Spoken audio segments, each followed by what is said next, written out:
ये bill pass कराने का समय था, लेकिन ये क्यों नहीं लाए? जो मुझे कई बार एक कोटेशन याद आता है, क्योंकि उनके पास ना तो नीति थी, ना नियत थी और ना नेतृत्व था। आज हमारे पास नीति भी है, नियत भी है और आदरणीय मोदी जी जैसा नेतृत्व भी है। इसलिए ये बिल आ रहा है और अभी पास भी होगा। और इस विषय में जो आपने जो टेक्निकल विषय रखे, मैं आपसे फिर अनुरोध करता हूं कि अमृतकाल का ये समय है। नए संसद भवन में पहला बिल, वो भी नारी शक्ति वंदन का है। सभी दलों ने समर्थन किया। इसमें पॉलिटिकल स्कोर करके आप क्या इसमें करना चाहते हो? हमारे पास भी बहुत सी चीजें हैं। आपने अभी जिक्र किया कि ओबीसी के सेक्रेटरी कितने, मैं भी आईएएस रहा हुआ हूं, मुझे इसकी जानकारी है। राहुल गांधी जी यहां रहे नहीं। अब 92 बैच में जो आया, नहीं यहां सदन में नहीं है, सदन में, हाँ सदन में नहीं है अनुराग जी। 92 बैच में जो आईएएस में आया वो सेक्रेटरी बनेगा। तो 92 बैच में राज किसका था? सेक्रेटरी कैसे बनेगा? राज आपका ही था। आप अपने राज को ही कोस रहे हो। आप कभी कहते हो कि एससी एसटी के लिए आपने काम नहीं किया। अरे मैं बताना चाहता हूं जी, आपने बाबा साहब को 52 में चुनाव हराया। आपने बाबा साहब को 52 में चुनाव हराया। फिर भंडारा से वो उपचुनाव लड़ना चाहते थे, वो भी आपने हराया। और आप संविधान सभा में भी नहीं आने देना चाहते थे। आपकी ऐसी नीयत है जी।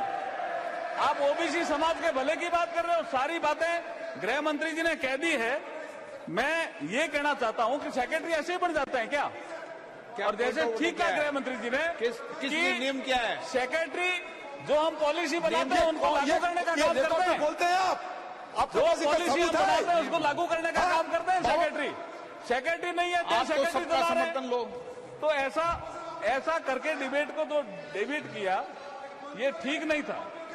मैं अगला एक बिंदु कहना चाहता हूं। सुप्रिया सुले जी ने कहा कि बाबा साहब ने, doctor B are Ambedkar ji ने हमें वोटिंग राइट दिया जिससे हम सशक्त हुए। बात एकदम ठीक है। जब संविधान सभा में चर्चा चल रही थी तो कुछ ऐसे कह रहे थे कुछ पढ़े लिखों को वोट दो, कुछ कह रहे थे कि एक बड़े साहूकार को वोट दे दो, कुछ गिन लो। ऐसी स्थिति आ रही थी। उस समय बाबा साहब खड़े हुए, बी आर अम्बेडकर। उन्होंने कहा हम एशिया और अफ्रीका के देशों को नेतृत्व देने जा रहे हैं, इसलिए हम ऐसा निर्णय करें। अडल्ट फ्रेंचाइज का निर्णय अगर किसी ने किया तो डॉक्टर बी आर अम्बेडकर ने किया और उनके जिद के कारण हुआ। उनको भी आपने हराया। जब इतना बड़ा काम किया, संविधान का निर्माण कर दिया, संविधान की रचना करी, संविधान के शिल्पकार थे, उनको भी आपने हराना के काम किया। फिर यहां पॉलिटिकल स्कोर आप खड़ा करने की बात कर रहे हैं। मैं कहता हूं संविधान की प्रस्तावना में राजनीतिक, सामाजिक, आर्थिक न्याय की बात कही गई है। हम आज महिलाओं को न्याय दे रहे हैं। संविधान की प्रस्तावना में राजनीतिक, आर्थिक, सामाजिक न्याय की बात कही गई। हम आज महिलाओं को न्याय दे रहे हैं और प्रतिष्ठा।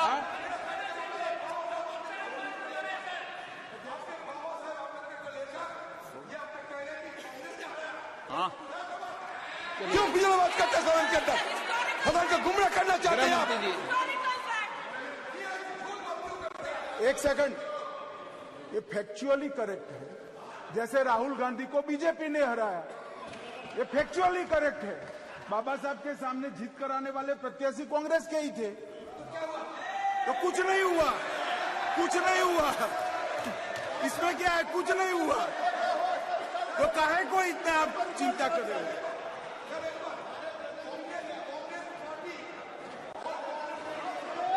भारत रत्न भी नहीं दिया और आप सेंट्रल हॉल में तेल चित्र भी नहीं लगने दिया। अरे सेंट्रल हॉल में अध्यक्ष जी तेल चित्र भी नहीं लगने दिया। मेरे पास रिकॉर्ड है। कांग्रेस पार्टी ने कहा कि बाबा साहब भीमराव अम्बेडकर जी का तेल चित्र लगने के लिए सेंट्रल हॉल में जगह नहीं है। ऐसा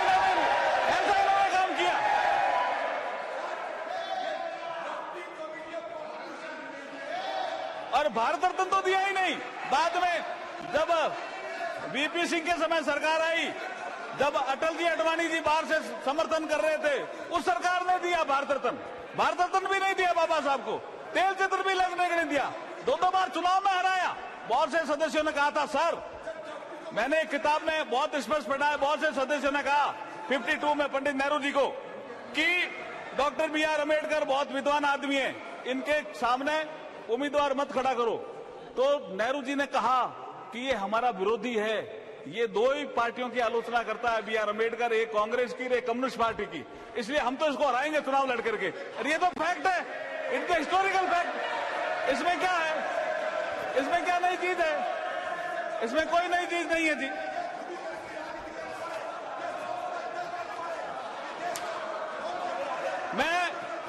मैं ये कहना चाहता हूं, ये मैं करेक्ट बोल रहा हूं, एकदम करेक्ट बोल रहा हूं सर, मैं एकदम करेक्ट बोल रहा हूं। हमारे शांतनु ठाकुर साहब यहाँ एक एमओएस है, उनके पास पूरा रिकॉर्ड है, कैसे वो कॉन्स्टिट्यूएंट असेंबली में आए, किन लोगों ने वोट दिया, पूरा रिकॉर्ड है उनके पास। और आप देखिए, मैं विषय पे आता हूं, मैं एक विषय पे आता हूं। हमारे एक माननीय सदस्य ने ये राइट टू वोट का विषय तो कई सदस्यों ने उठाया, इसलिए मुझे कहना पड़ा। राइट टू वोट का विषय तो कई सदस्यों ने उठाया, इसलिए मुझे कहना पड़ा कि राइट टू वोट का अधिकार बाबा साहब ने हम सबको दिलाया। उन्होंने कहा पुरुष और महिला सबको एक साथ वोटिंग राइट मिलना चाहिए। वो वोटिंग राइट मिला, और उन्होंने ये भी कहा संविधान सभा में कि आप मताधिकार दे करके तो देखो। तो कई लोगों ने विरोध किया, साहब कुछ लोग अनपढ़ हैं, महिलाएं तो ज्यादा अनपढ़ है। उन्होंने कहा हमारी महिलाएं अनपढ़ हो सकती है, लेकिन जब मताधिकार का दिन आएगा तो वो होली और दिवाली की तरह ये दिन मनाएगी। आज जब मैं जाकर के देखता हूं पंचायत राज का चुनाव, आज मैं जाकर के देखता हूं नगर पालिका का चुनाव, आज मैं जाकर के देखता हूं विधानसभा का चुनाव, आज मैं जब जाकर के देखता हूं लोकसभा का चुनाव, महिलाएं जब सज धज करके आती है, और आपने भी कोटा में देखा होगा, वो सेलिब्रेट करती है साहब, और बी.आर. अम्बेडकर को याद करती है। तो ये जो विषय आज आया कि बाबा साहब ने वोटिंग राइट दिया, मैं उन सदस्यों का भी सम्मान करता हूं। एक कांग्रेस की ज्योतिमणि ने एक कटाक्ष किया कि महिलाएं, दलित महिलाएं पानी के लिए तरसती थी। अब दलित महिलाएं पानी के लिए तरसती थी तो ज्योति जी राज किसका रहा? अब तो हर घर में नल और उससे जल उपलब्ध कराने का काम मोदी जी कर रहे हैं। देखिए,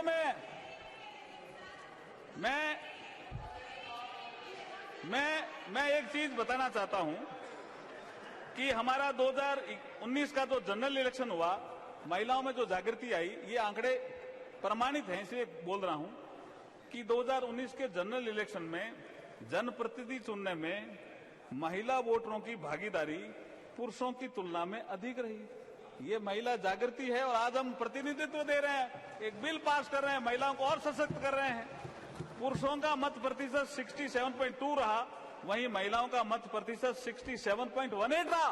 तो महिलाएं जागृत भी है और इस देश के प्रति एक अच्छा भाव भी रख रहे हैं। मैं अब चूंकि बहुत सी चीजें आ गई है, मैं आपको लास्ट में मैं ये कहना चाहता हूं कि भारत लोकतंत्र की जननी, और आज हम इस लोकतंत्र के मंदिर में महिलाओं को उनका अधिकार देकर इस नारी शक्ति वंदन विधेयक को पास करके नारी शक्ति को वंदन कर रहे हैं। इसको पास करके भारत के प्रधान सेवक सच्चे कर्मयोगी साधक नरेंद्र मोदी जी के नेतृत्व में लोकतंत्र की यात्रा में नया इतिहास रच रहे हैं। मैं अपनी कुछ पंक्तियों के माध्यम से नारी शक्ति को हाथ जोड़ करके वंदन करता हूं। मैं कुछ पंक्तियों के माध्यम से अध्यक्ष जी हाथ जोड़ करके वंदन करता हूं। पंक्तियां क्या है? पंक्तियां, नारी शक्ति तेरा वंदन है, नारी शक्ति तेरा वंदन है, वंदन है अभिनंदन है, नारी शक्ति का मान बढ़ेगा, नारी शक्ति का मान बढ़ेगा, भारत का सम्मान बढ़ेगा। शान बढ़ेगी, आन बढ़ेगी, नारी की पहचान बढ़ेगी।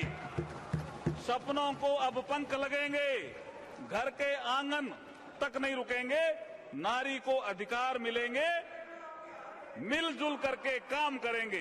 देश हमारा विकसित होगा, देश हमारा विकसित होगा, दुनिया का नेतृत्व करेगा। जन जन अब जयगान कर रहा है, जन जन अब जयगान कर रहा है। नारी शक्ति तेरा वंदन, वंदन है और अभिनंदन है। मैं आपसे प्रार्थना करता हूं कि इस बिल को आप कंसीडरेशन के लिए लें। बहुत बहुत धन्यवाद।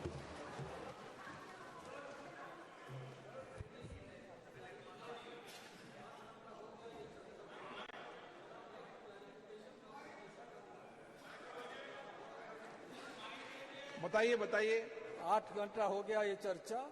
एक क्लैरिफिकेशन थर्ड रीडिंग में मैं पूछना चाहता हूं। 2 राज्यसभा में जो बिल पारित हुआ था उसमें स्पष्ट रूप से लिखा गया था कि जो रिजर्वेशन वीमेन के लिए होगा वो स्टेट स्पेसिफिक होगा। ये जो बिल हम आज पारित कर रहे हैं वो स्टेट स्पेसिफिक नहीं है। ये पूरा देश भर में 1/3 रिजर्वेशन होगी हमारे लोकसभा में। तो इसमें क्या होगा, मेरा ये संशय है। इसको अगर दूर कर सकते हैं, इसको अगर दूर कर सकते हैं हमारे मंत्री महोदय तो आसान होगा।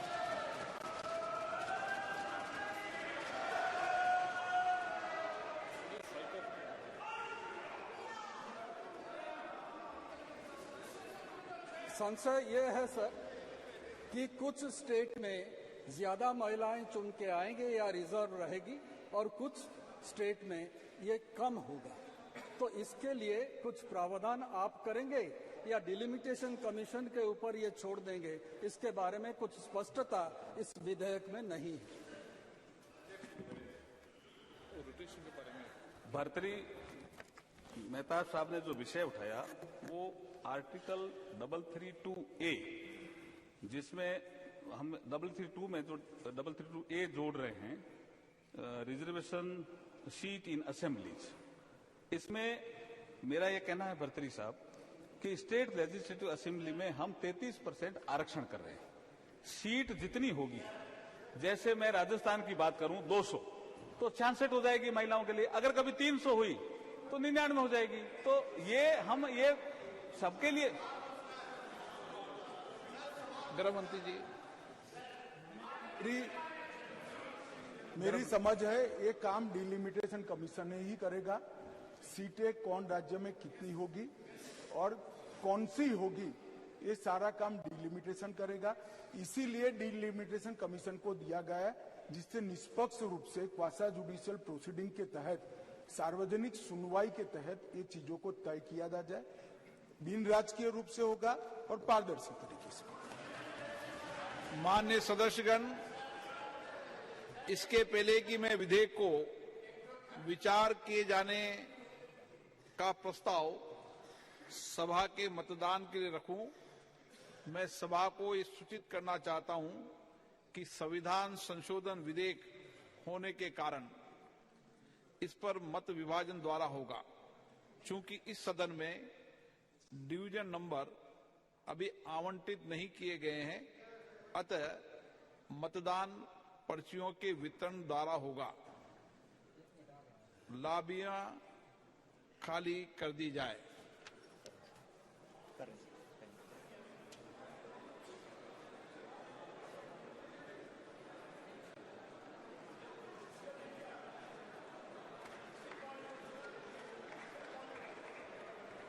डिवीजन नंबर भी इसलिए आवंटन नहीं हुआ था कि आपके दलों ने अभी हमें आवंटन करके नहीं दिया था, इसलिए।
संविधान संशोधन जो होता है मतदान के द्वारा होता है।